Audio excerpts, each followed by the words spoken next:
أشهد أن لا إله إلا الله وحده لا شريك له وأشهد أن محمدا عبده ورسوله من لا نبي بعده اللهم صل على سيدنا محمد الفاتح لما أغلق والخاتم لما سبق ناصر الحق بالحق والهادي إلى صراطك المستقيم وعلى آله حق قدره ومقداره العظيم أما بعد.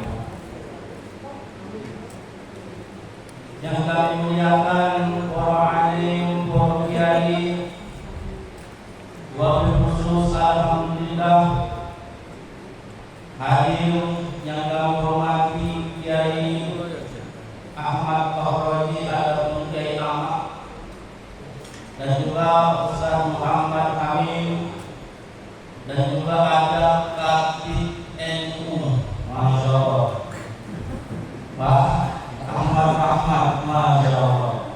Jadi luar biasa Bapak Ibu, pembukaan musola Nur ala Nur ini betul-betul sesuai dengan namanya. Karena yang hadir depan ini orang-orang yang membawa cahaya iman.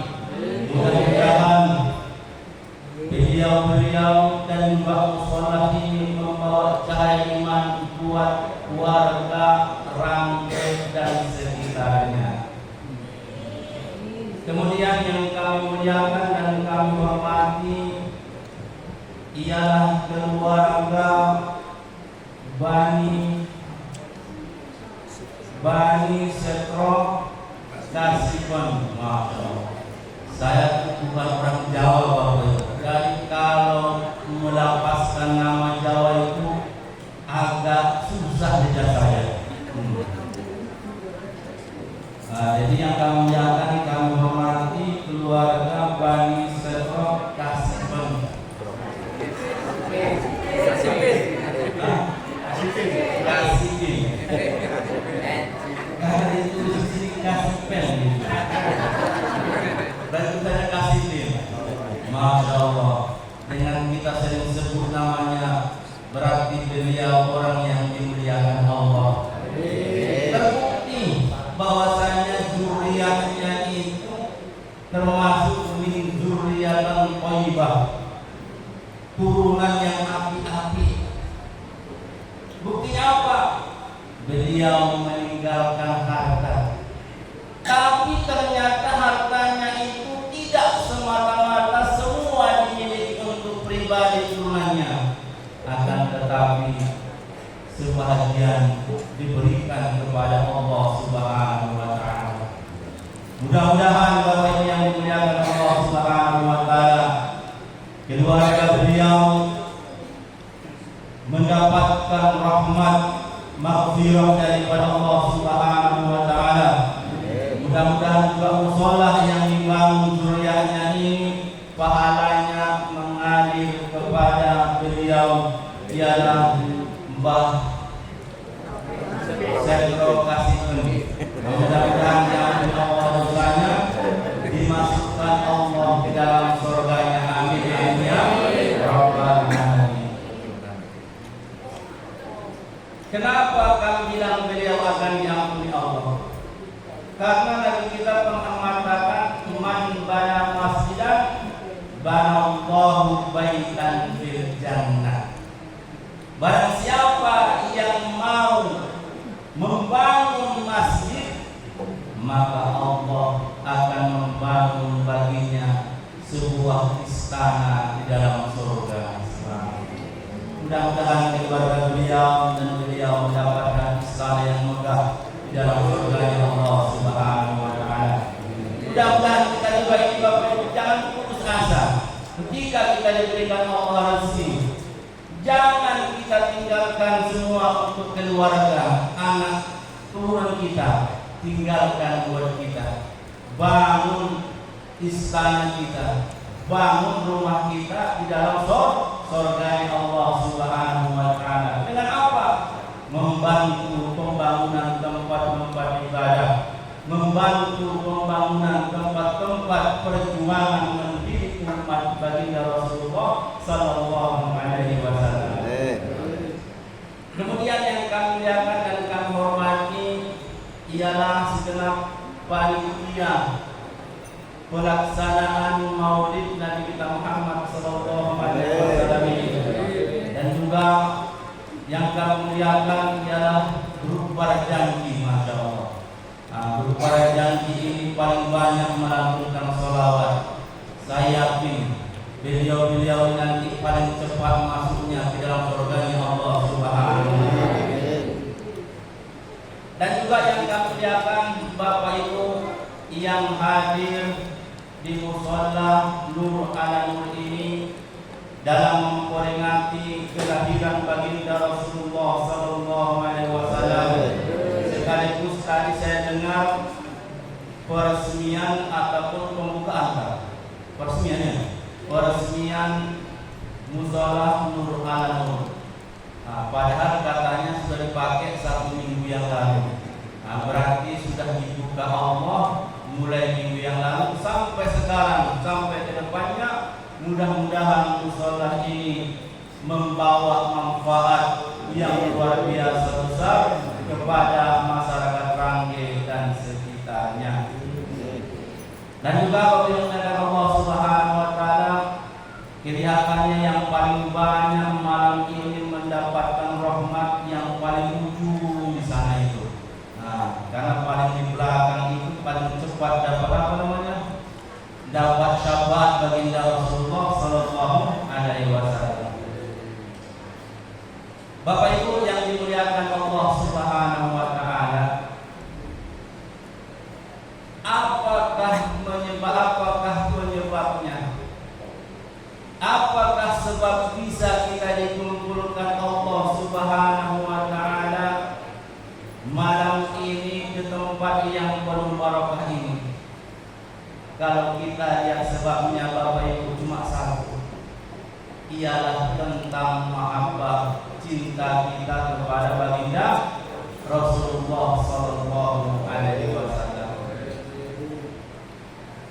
Disebutkan Bapak Ibu yang dimuliakan Allah Subhanahu wa Ta'ala, apakah kelebihan orang-orang yang menghadiri Maulid Nabi? Apakah keutamaannya? Apakah kelebihannya?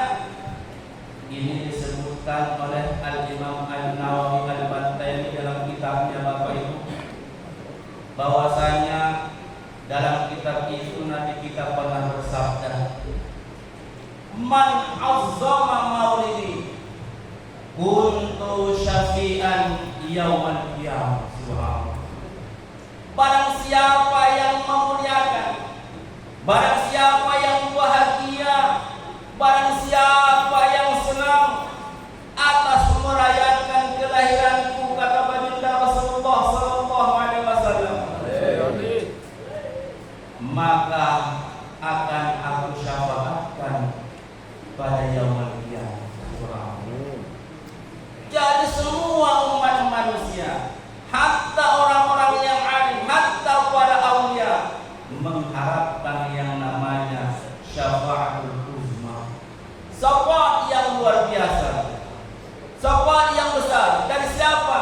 Dari baginda Rasulullah sallallahu alaihi wasallam. Makanya Bapak yang dimuliakan Allah Subhanahu wa Ta'ala, dari tadi saya memandang panjenengan luar biasa senang hati saya. Kenapa? Karena saya melihat di wajah-wajah panjenengan ini terdapat wajah-wajah cinta kepada baginda Rasulullah sallallahu alaihi wasallam. Maka orang-orang yang mencintai Nabi kita lah yang berhak mendapatkan syafaat Nabi kita Muhammad sallallahu alaihi wasallam. Bapak Ibu jamaah sekalian yang kami muliakan, kenapakah kita harus cinta kepada Rasulullah? Kadang-kadang kita bertanya. Karena tidak semua manusia itu, tidak semua orang yang beriman, yang mengatakan iman Islam cinta kepada Rasulullah. Buktinya banyak Bapak Ibu, orang-orang yang tidak mau merayakan Maulid Nabi. Bahkan banyak orang yang menyesatkan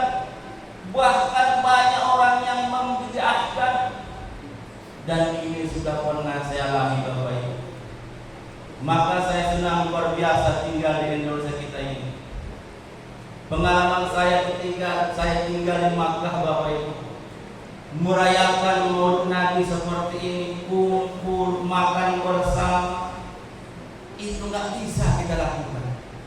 Kenapa? Karena di sana, Bapak Ibu, di Saudi, di Makkah sendiri, di tempat kelahiran Nabi kita itu, sulit kita untuk mengungkapkan rasa cinta kita kepada Rasulullah dengan mengadakan acara seperti ini.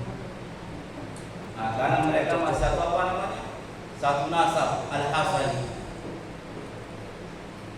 Bayangkan Bapak Ibu yang dimuliakan Allah Subhanahu wa taala. Maka kita ini dimuliakan Allah Subhanahu wa taala dengan apa? Dengan kita mencintai baginda Rasulullah sallallahu alaihi wasallam. Dan juga Bapak Ibu yang dimuliakan Allah Subhanahu wa taala, bila kita tahu ternyata Nabi kita itu sangat merindukan kita. Subhanallah. Kenapa kita tahu Rasulullah merindukan kita? Karena Nabi kita Muhammad sallallahu alaihi wasallam disebutkan dalam satu riwayat, Bapak Ibu, beliau itu pernah merenung, wajahnya sedih menahan rasa rindu. Nabi kita menundukkan kepala, Bapak Ibu. Tiba-tiba Nabi kita mengangkat kepalanya seraya berkata, "Inni astaghfiru ila ikhwani." Sesungguhnya aku sangat merindukan saudaraku, kata Rasulullah. Maka ketika itu, Bapak Ibu, di samping beliau seorang sahabat namanya Umar bin Khattab. "Ya Rasulullah, alasna ikhwani, apakah kami ini bukan saudaramu?" Apa kata Nabi? "La antum ashab." Bukan. Kalian itu bukan saudara. Kalian itu adalah sahabat. "Ikhwani," kata Rasulullah, "saudaraku. Qaumun yu'minu bi wa lam yarawni." Saudaraku itu ialah satu kaum yang tidak pernah melihat wajahku, tidak pernah berjumpa denganku, tapi mereka beriman kepadaku, mereka merindukanku, maka aku sangat merindukan mereka. Subhanallah. Makanya saya yakin, Bapak Ibu, kita yang ada di sini adalah salah satu termasuk daripada orang-orang yang dirindukan baginda Rasulullah sallallahu alaihi wasallam.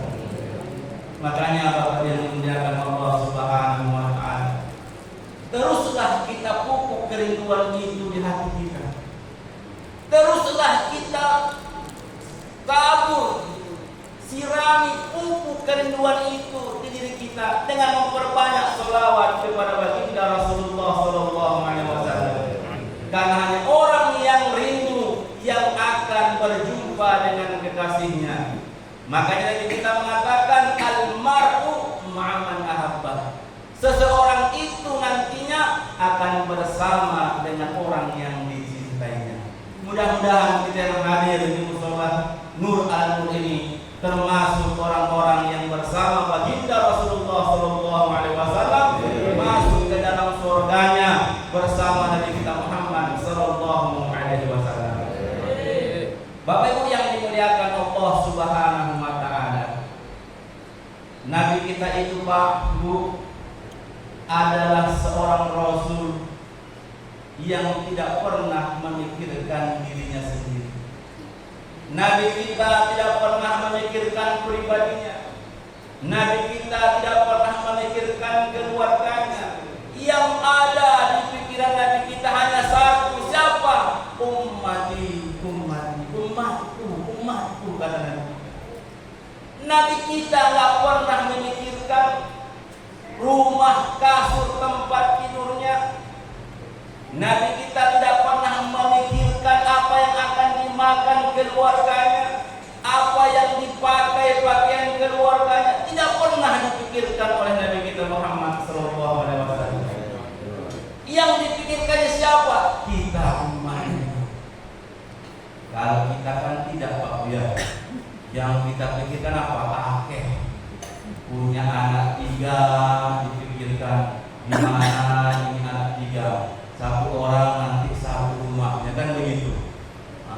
saya lihat kebiasaan orang Lamongan itu paling sibuk memikirkan anaknya. Anaknya 3, dia banting tulang, peras keringat. Itu apa? Minimal anaknya punya rumah. Tapi tidak pernah dia pikirkan apakah dia sudah punya rumah nantinya di dalam surga. Nabi kita tidak. Bahkan Pak Bu, Nabi kita Muhammad Sallallahu Alaihi Wasallam itu saking tidak pernah memikirkan diri pribadi, Nabi kita itu sering kelaparan. Jangan kita kira Nabi kita itu makanya kenyang, gemuk seperti saya, enggak. Ini gemuk karena banyak makan kan. Nabi kita itu Pak berjuang, berperang sering tanpa makan. Bahkan disebutkan dalam riwayat, tatkala Nabi kita berperang Yarmuk, berperang ke Badar, itu tanpa makanan terbatas. Maka tatkala terjadi perang Khandaq Bapak Ibu, ini perang Khandaq ini di Madinah pada tahun ke-6 Hijriah. Perang Khandaq ini dikenal dengan perang paret. Jadi tatkala menggali paret Bapak Ibu, tahu paret ya? Apa namanya juga? Paret itu? Kalen. Apa? Jublang. Kalen. Penggalian jublang. Orang Lamongan bilang jublang. Jublang.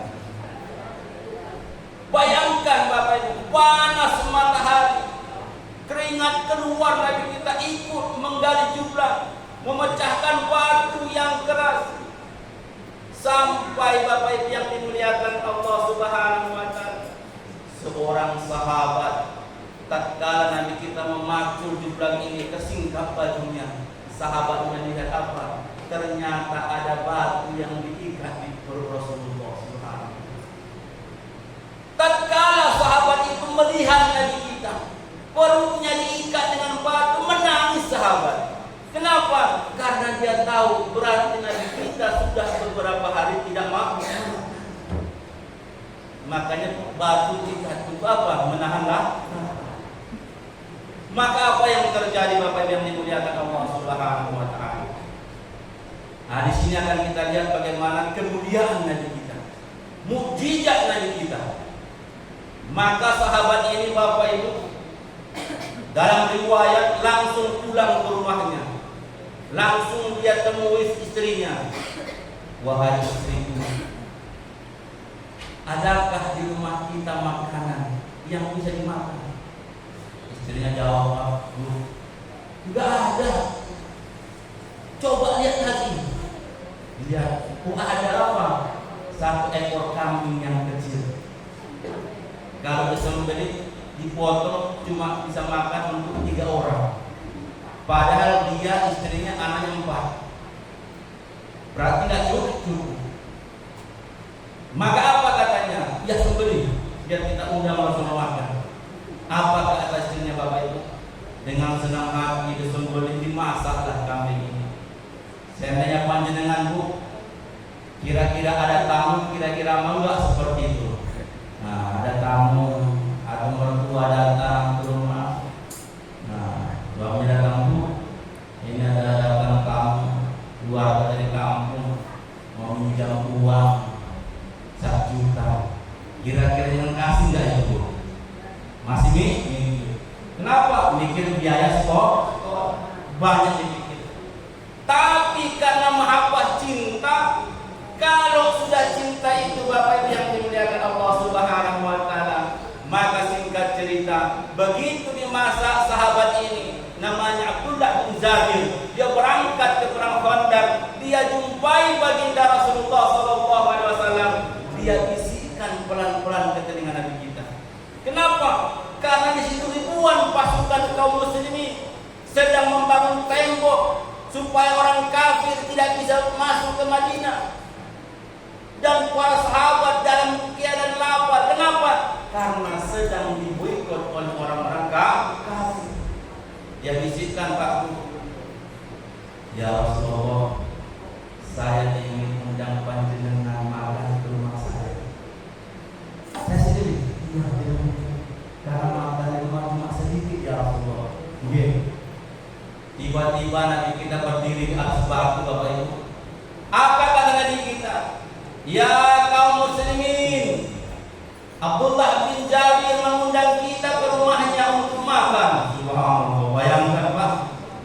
12 siang, mulai pagi gak sarapan, kerja terus gali jurang, kelaparan. Siapa yang gak semangat ini makan.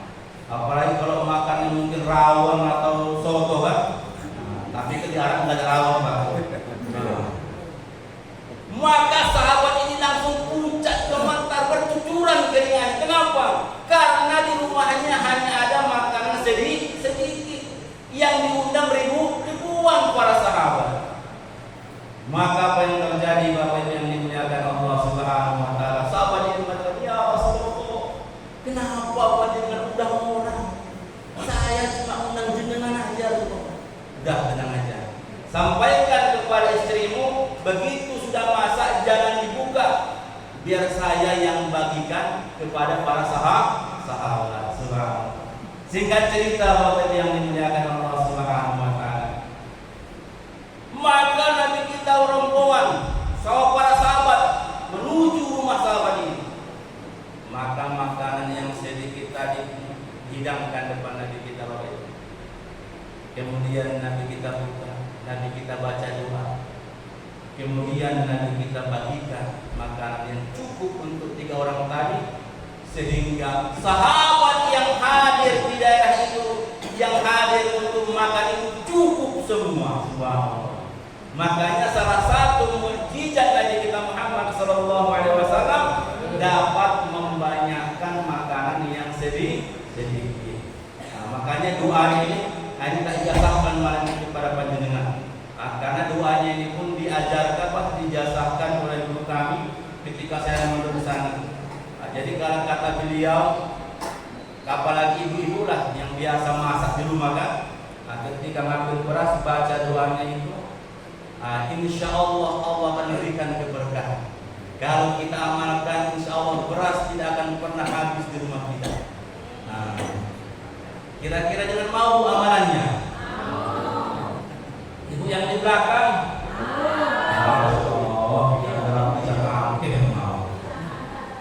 Jadi doanya Bu, dihafal.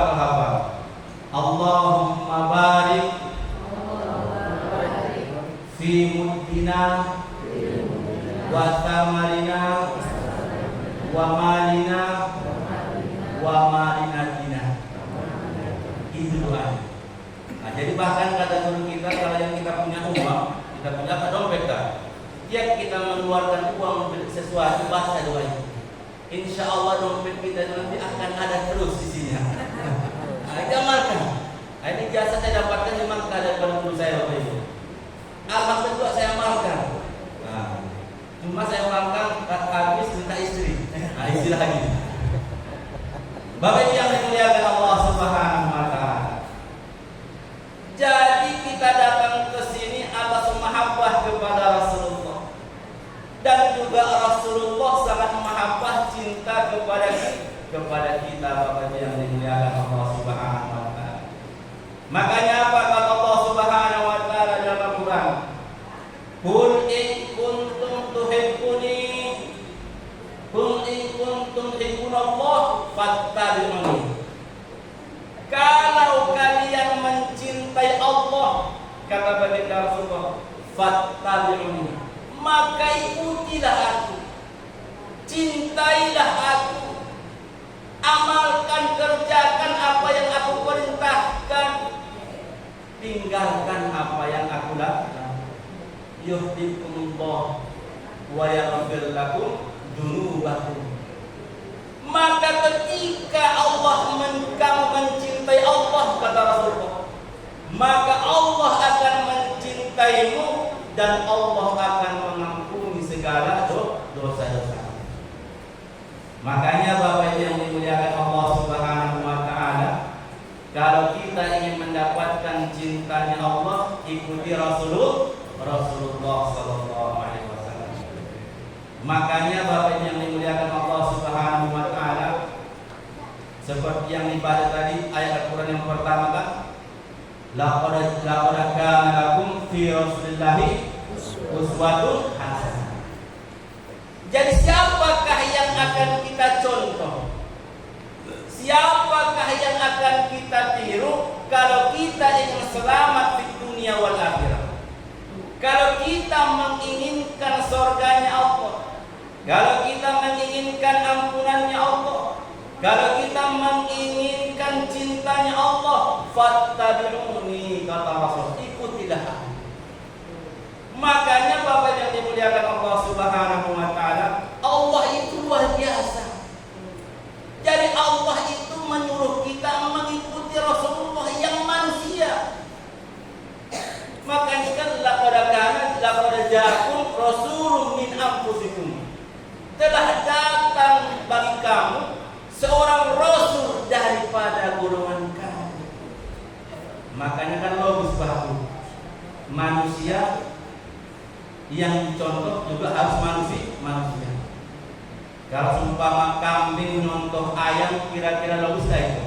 Gak mungkin kan? Berarti kambing contohnya kerbau nontonnya kerbau.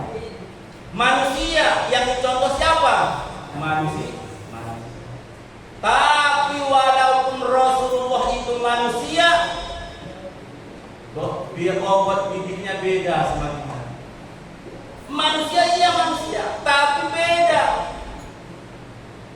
Basyarun la kal basyari. Manusia tapi tidak seperti manusia. Contohnya Bapak Ibu yang dimuliakan Allah.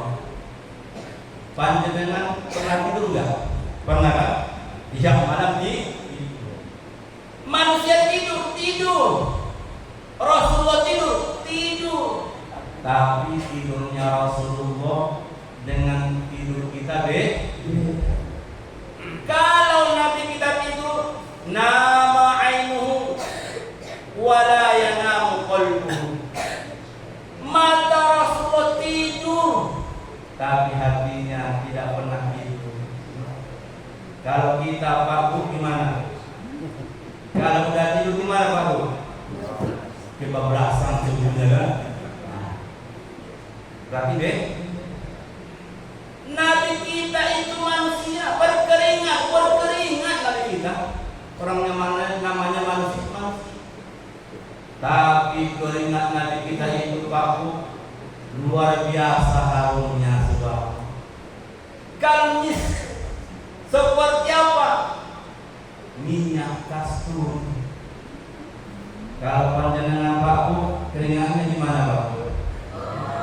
Harum tak? Wes, nggak usah diceritakan kan? Kalau keringatan, jauh-jauhan. Nabi kita Muhammad Sallallahu Alaihi Wasallam manusia beda. Nabi kita air ludahnya tahu dah ya. Air ludah Nabi kita itu Pak, obat menawarkan racun, subhanallah. Kalau udah kita di mana Pak? Kira-kira obat enggak? Oh, tambah parah penyakitnya kan? Kecuali udah yang baju pun kan? Gitu kan? Makanya disebutkan dalam satu riwayat Pak, air ludah Nabi kita itu mulia, obat. Tatkala Nabi kita hijrah ke Madinah Bapak Ibu, itu kan dalam riwayat Nabi kita itu dikepung, dikejar-kejar orang kafir. Nabi kita berangkat menuju sebuah bukit namanya Jabal Tur. Jabal. Jenengan tahu tak Jabal Tur Bu? Dereng. Tak doakan Bu, mudah-mudahan panjenengan sampai ke Mekah. Biar bisa lihat Jabal Tur. Jadi di Jabal Tur ini ada sebuah gua. Namanya Gua Sur. Dan disitulah tempat yang tepat untuk persembunyian baginda Rasulullah daripada kejar-kejaran orang-orang kafir Makkah. Karena ketika itu orang kafir udah terlalu benci kepada Nabi kita, maka mereka udah musyawarah ingin mateni Nabi kita. Maka Nabi kita diperintahkan hijrah dari Madinah menuju Makkah.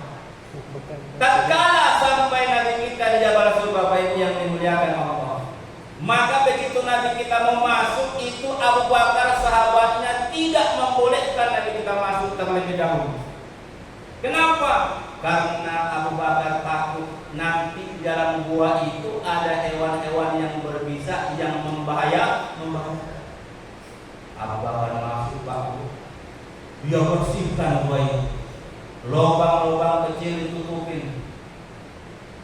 Tinggal satu lubang lagi yang nggak bisa ditutup. Kenapa? Karena kain yang mereka sobek-sobek untuk menutupi lubang-lubang itu habis. Maka ditutup Abu Bakar dengan tumit kakinya. Kemudian Nabi kita masuk, kan udah capek, penat, naik bukit. Bukitnya itu tinggi, Bapak Ibu. Nah, kalau umpama naik bukit Jabal Sur itu, kalau yang muda-muda bisa sampai 1,5 jam atau 2 jam. Bagi yang muda-muda. Tapi kalau yang tua-tua kayak panjenengan ini mungkin bisa nggak sampai-sampai. Nah, seperempat jalan sakit pinggangnya. Maka Nabi kita pun duduk tertidur baring di bangkuannya Abu Bakar. Ternyata yang diduga Abu Bakar benar. Bukit lubang ini ternyata ada ulahannya, Pak. Kaki Abu Bakar digigit. Bisanya naik ke pembuluh darahnya. Panas, sakit, bayangkan. Abu Bakar mau menjerit, takut terganggu Nabi kita daripada tidurnya. Mulutnya dia tahan saking sakitnya, tapi air mata nggak bisa dibohongi, nggak bisa tahan. Menetes air matanya, Pak. Kena di baginda Rasulullah SAW. Nabi kita bangun. Ya Allah, kenapa engkau menangis? Apakah engkau menyesal ikut denganku untuk hijrah? Tidak ya Rasulullah. Apakah engkau takut ya Bapak? Tidak ya Rasulullah. Apakah kau nggak senang ikut denganku ke Madinah? Tidak ya Rasulullah. Terus kenapa engkau nangis? Ya Rasulullah, kakiku digigit yang punya lubang. Ternyata kakinya kena gigit. Yang gigit ular Arab, bayangkan. Bisanya. Ya memang kan kejadiannya di Arab, bukan Lamongan. Nah, kalau di Lamongan berarti ular Lamongan. Apa yang terjadi Bapak Ibu? Maka Nabi kita Muhammad sallallahu alaihi wasallam meludahi bekas gigitan itu. Begitu obat datang, penyakit pun hilang. Subhanallah. Air ludah Nabi Muhammad, bukan air ludah kita. Maka di situ ada sebuah kisah Bapak yang dimuliakan Allah Subhanahu wa taala. Ini kisah Muhammad supaya cinta kita kepada Rasulullah bertambah. Ternyata ular yang menggigit kakinya Abu Bakar ini ditanya oleh Rasulullah, dimarahi oleh Rasulullah. Wahai ular, jangankan kulit dagingnya Abu Bakar, rambutnya pun haram engkau gigit, kata Rasulullah. Maka apa kata ular ini?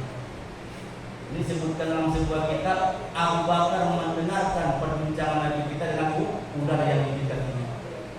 Ya Rasulullah, bukannya aku ingin menggigit kakinya ya Allah, ya Rasulullah. Tapi kakinya Abu Bakar itu ya Rasulullah menghalangi pandanganku ingin memandang wajahmu yang mulia ini. Ya Rasulullah, aku sudah ribuan tahun menunggumu di gua ini. Bayangkan, ternyata ular itu Bapak Ibu hidup pada Bani Israil.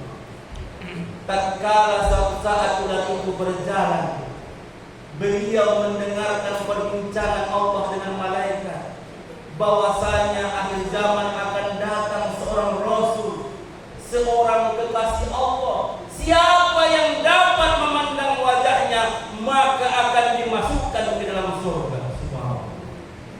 Maka ular itu menangis berdoa minta kepada Allah, ya Allah, izinkanlah aku hamba-Mu ular ini melihat wajah kekasih-Mu yang Engkau bilang akan datang.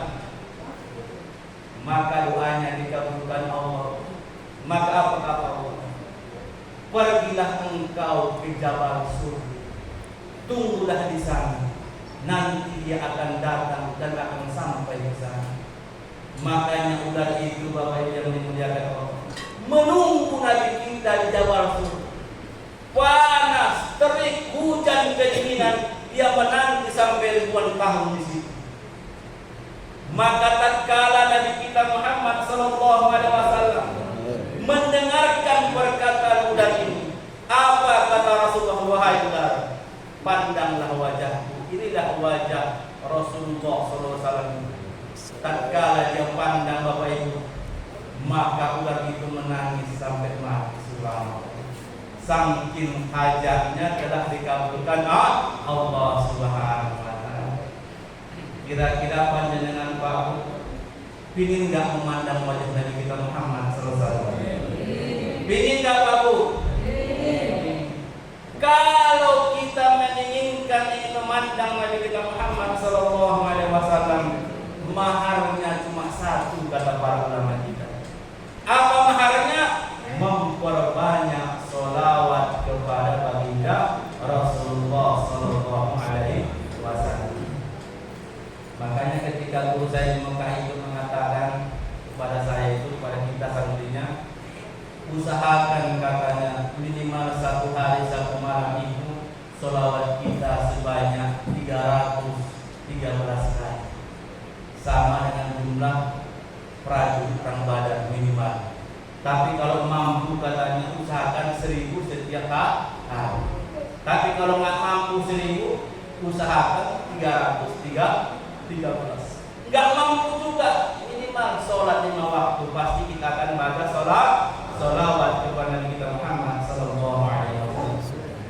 Bapak Ibu yang dimuliakan Allah Subhanahu wa taala. Nabi kita Muhammad sallallahu alaihi wasallam itu manusia lakal basar, tapi tidak seutuhnya seperti manusia. Kenapa? Beliau mempunyai kelebihan daripada kita. Tapi karena beliau manusia, kita ini wajib mencontoh Nabi kita kalau kita menginginkan mendapatkan cintanya Allah Subhanahu wa taala. Makanya sebenarnya Bapak Ibu dimuliakan Allah Subhanahu wa taala, beda kita dengan Nabi kita ini dikit aja sebenarnya. Tahu sedikit? Bu, sedikit tahu nggak? Apa bahasa Jawanya sedikit? Apa? Titik kan? Titik. Jadi beda kita dengan Nabi cuma sedikit. Kalau Nabi kita itu Bapak Ibu sedikit ibadah. Kalau kita dikit ibadahnya. Kan biar dikit kan?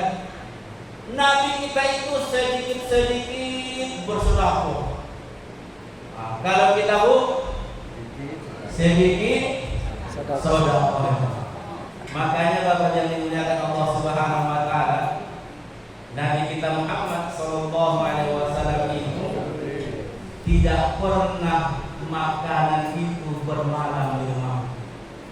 Paham Bu, bermalam? Minat di rumah enggak pernah. Begitu ada makanan habis, kalau sisa langsung diberikan kepada saudara tetangga. Kamu sendiri bawa. Bahkan dalam riwayat Nabi kita itu Bu, pas habis sholat subuh itu kan biasa nanti kita zikir, subhanallah, alhamdulillah, Allahu akbar, kan begitu ya, sama seperti yang kita lakukan. Tapi tiba-tiba satu waktu itu Nabi kita begitu salam, assalamualaikum warahmatullahi, langsung lari, kaget sahabat. Padahal biasanya Nabi kita pasti lari.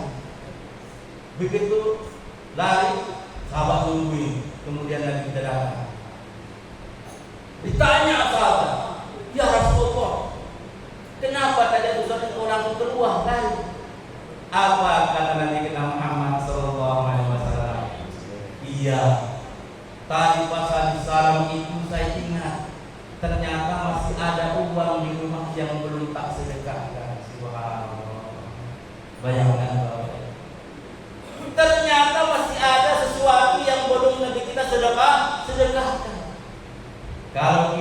gimana Bu? Nah, kalau kita kan enggak kan banyak-banyakan tabungannya. Ada yang sudah 100 M, ada 100 M Bu. Ember. Amin, mohon Bu. Amin. Kamu meminta itu kepada Allah gratis, aminkan aja. Amin. Kenapa? Malam ini jangan lupa, ketika kita kumpul di sini para malaikat hadir mengaminkan doa kita. Maka minta sebanyak-banyaknya kepada Allah, akan diaminkan para malaikat.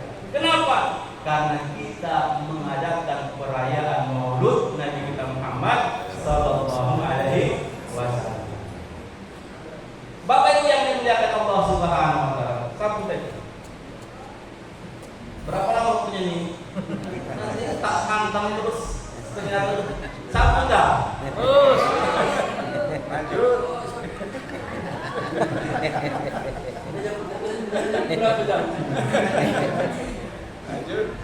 Lanjut, dan sebentar lagi ya, dikit lagi. Bapak Ibu yang dimuliakan Allah Subhanahu wa taala.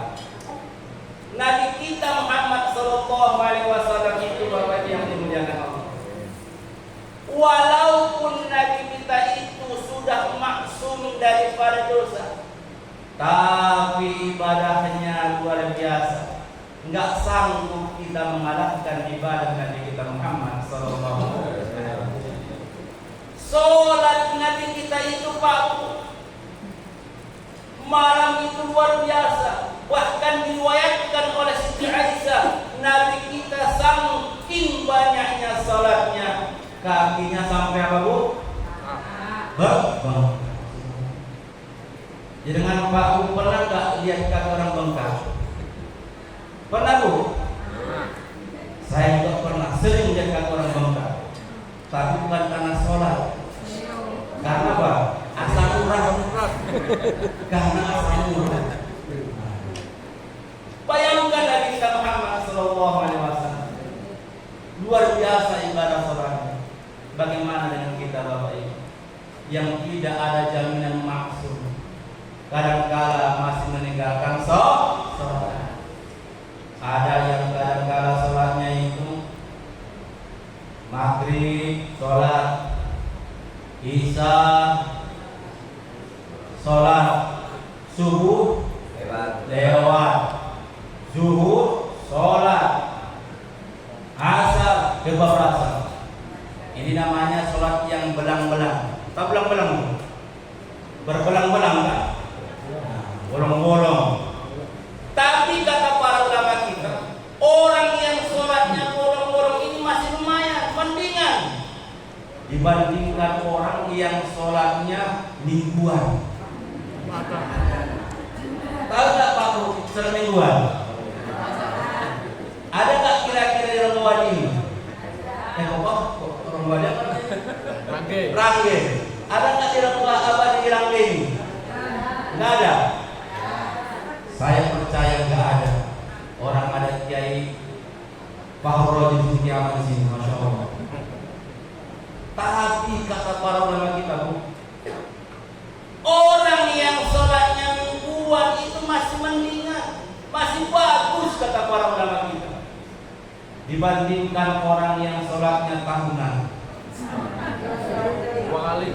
Tahu sholat tahunan? Sholat apa? Raya, royoan sholatnya. Kalau nggak ada nggak sholat. Tapi kata para ulama kita, orang yang sholatnya tahunan masih mendingan, masih lumayan. Kenapa? Karena dia masih pernah sujud kepada Allah. Masih lumayan, masih mendingan dibandingkan dengan orang yang sholatnya cuma sekali seumur hidupnya. Tahu sholat apa?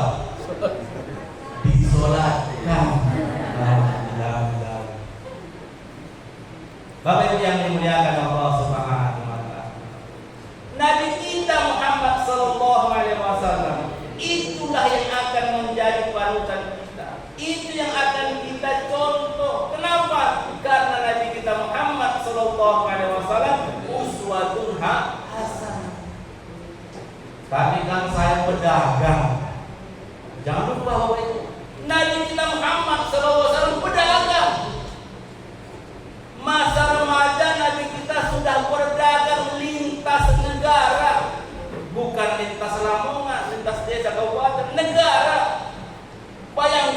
Madinah, dari Makkah sampai ke negeri Syam. Sekarang sudah berapa negara itu Bapak Ibu?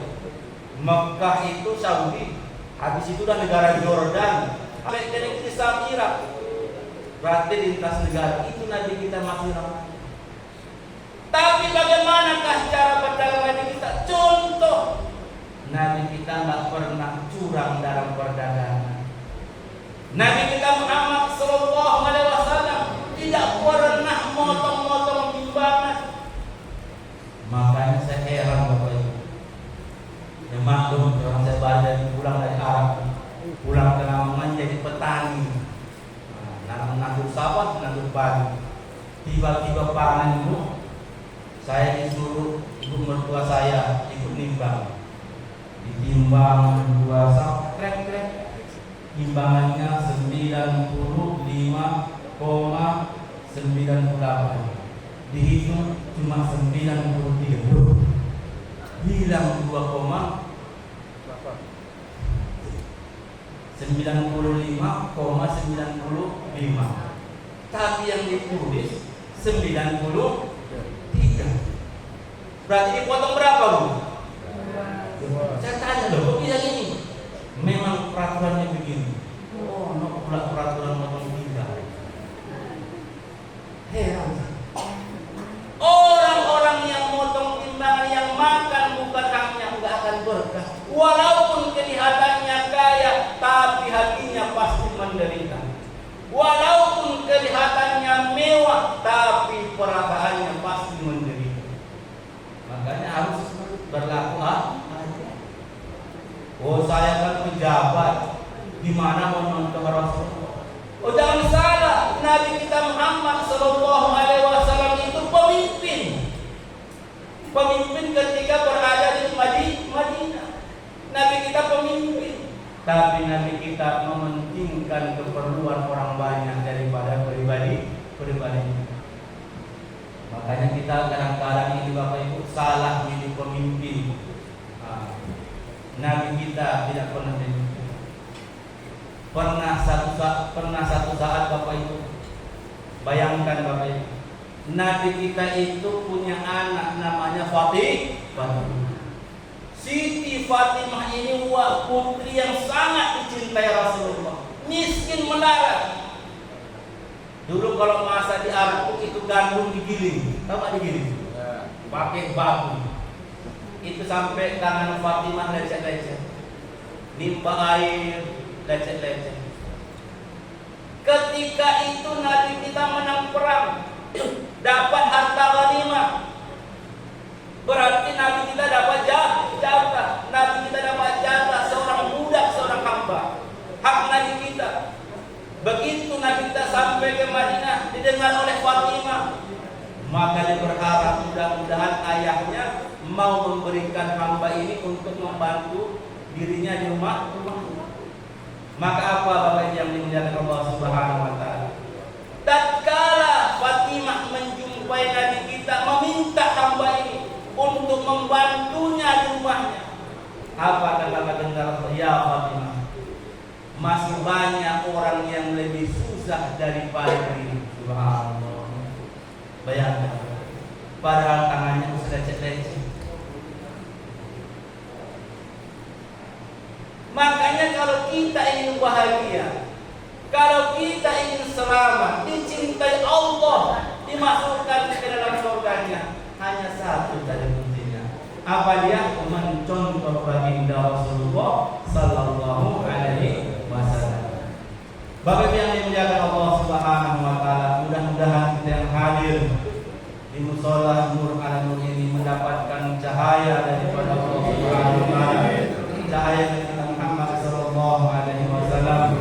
Saya yakin dan percaya kita yang hadir pada malam ini disaksikan oleh para malaikat rahmat bahwasanya kita ini adalah umat Nabi kita yang mencintai Nabi kita Muhammad Sallallahu Alaihi Wasallam. Mudah-mudahan kita yang hadir ini mendapatkan syafaat daripada baginda Rasulullah Sallallahu Alaihi Wasallam. Mudah-mudahan kita yang memiliki dosa-dosanya dimasukkan Allah ke dalam surganya bersama baginda Rasulullah Sallallahu Alaihi Wasallam, bersama kedua orang tua kita dan juga